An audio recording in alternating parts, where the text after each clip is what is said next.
Allô, bonjour les filles, c'est Judith, Glory. Je suis contente encore ce matin de pouvoir vous rejoindre. Et avant toute chose, je veux dire merci à toi, Raïssa, merci à toi, Agnès, merci à Christelle. Vous avez été nombreuses à me dire, oh wow, tu as commencé à faire des vidéos, puis on aime ça, puis continue. Puis il y a des sujets qu'on aimerait que tu abordes. Super. Je voulais comme qu'il y ait cet engagement, je voulais connecter avec vous et ça me fait plaisir de savoir qu'il n'y a pas une, deux, trois ou 10. Vous êtes nombreux à regarder. C'est une initiative qui vous intéresse. Alors je suis là pour vous.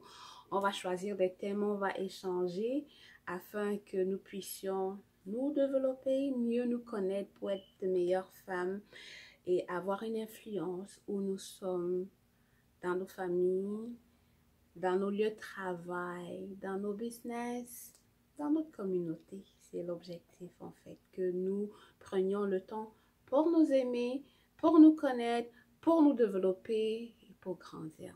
Pour ce matin, j'ai cette histoire pour vous. Il y avait un monsieur qui était pas mal seul. Puis le créateur a vu que c'était pas cool qu'il reste seul.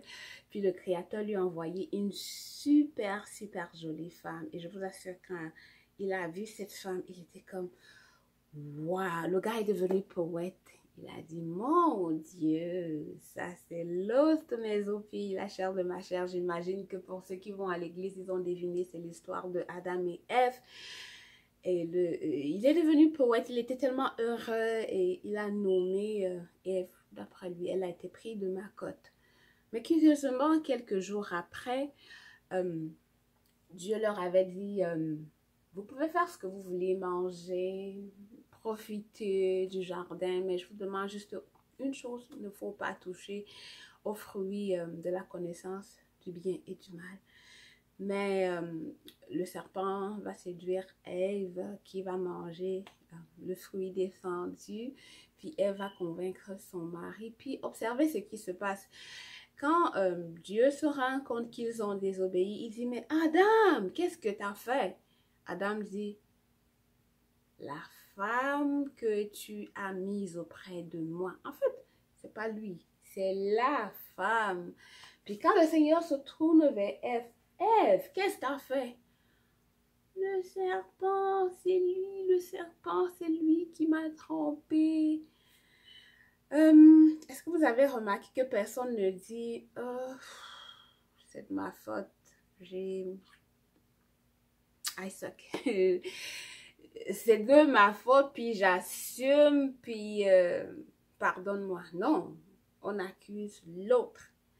Pour revenir à notre réalité aujourd'hui, est-ce que ça arrive souvent dans nos maisons, dans nos familles, au travail, comme de toujours voir que si ça ne va pas, c'est parce que l'autre, le collègue, le boss, l'organisation, le gouvernement, oh, mon boss, il est chiant.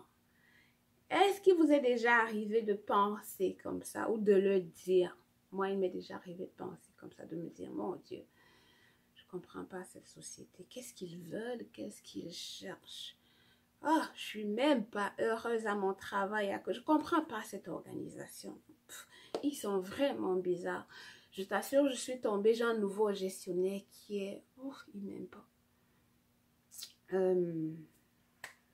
Moi, je l'ai déjà fait. Je suis sûre que beaucoup parmi vous qui me regardez, vous avez aussi parfois pensé ou dit, ou vous êtes comporté comme si vous n'êtes pas heureux dans votre vie professionnelle, si vous n'êtes pas heureux dans votre carrière, c'est à cause du boss, des collègues, de l'organisation. Mais ce que je veux dire ce matin, est-ce qu'il est déjà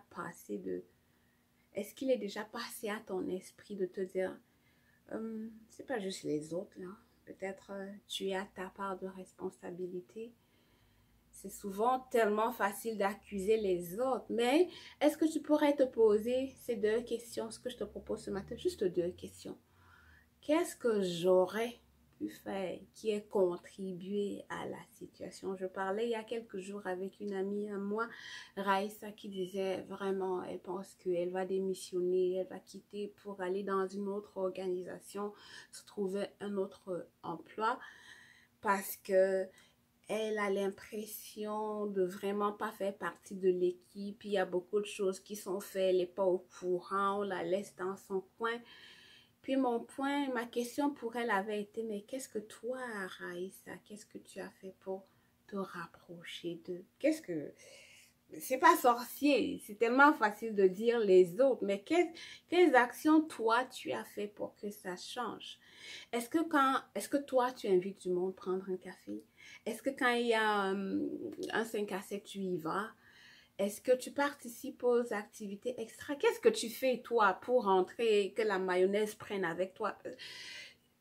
Les personnalités sont différentes, mais c'est tellement facile de jeter la pierre aux autres. Qu'est-ce que toi tu as fait? Si on t'invite tout le temps à prendre un café, puis tu dis tout le temps, ben non, non, moi j'ai pas d'argent, ou c'est sûr qu'on va se dire, ben celle-là, après on va plus t'inviter. Est-ce que tu aurais refusé plusieurs invitations? Est-ce que il y aurait eu des choses que tu as fait qui ont contribué que maintenant on ne te parle plus? Si oui, il faut les corriger. Et même si on ne t'a jamais proposé, qu'est-ce qui t'empêche toi de proposer, d'inviter du monde? Qu'est-ce qui t'empêche, toi, d'aller vers les gens? Fait que ce matin, je ne sais pas où tu es. C'est parce que j'ai parlé à Raïssa il y a quelques jours. Puis elle était comme, ben, je dis, avec tes histoires de la carrière, évoluer, quitter de A à B. Moi, je suis brûlée, que je me suis dit, oh, peut-être c'est pas juste Raïssa qui est dans la situation. Fait que, deux questions pour toi, juste deux. Qu'est-ce que moi j'ai fait? Oh, que la question soit, je suis pas satisfaite de mon salaire, je pense que je suis pas à l'aise dans cet emploi, je pense que je mérite mieux. D'accord, qu'est-ce que toi tu as fait pour te retrouver là? Ne me dis pas que tu n'as rien fait.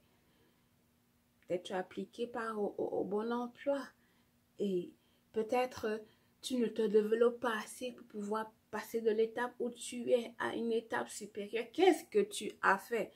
Maintenant, qu'est-ce que tu peux faire pour corriger?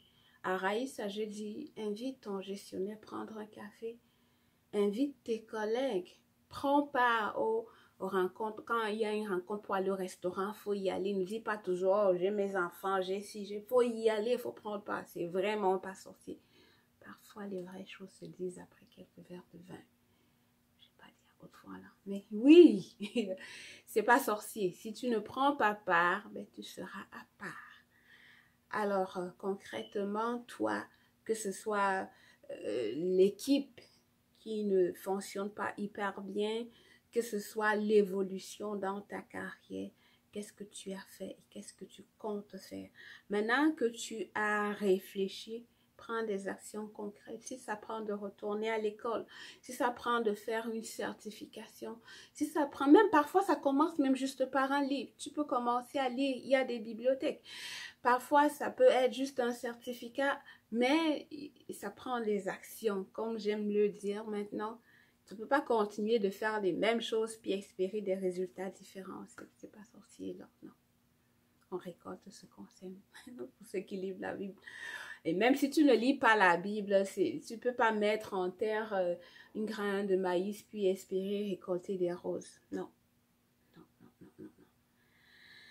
Alors, juste deux points d'action. Moi, pour mon cas, je me plaignais comme tout le temps. Ça, c'est vraiment les plaintes. J'avais tendance à dire, oh, je suis hyper chargée. Mon emploi de temps, ça déborde. Mon Dieu, je sais comment pour négocier 1 ou 2 heures. C'est pas sorcier, c'est moi qui fais mon emploi de temps. Fait que je ne peux pas accuser les autres. Je dois apprendre à dire non.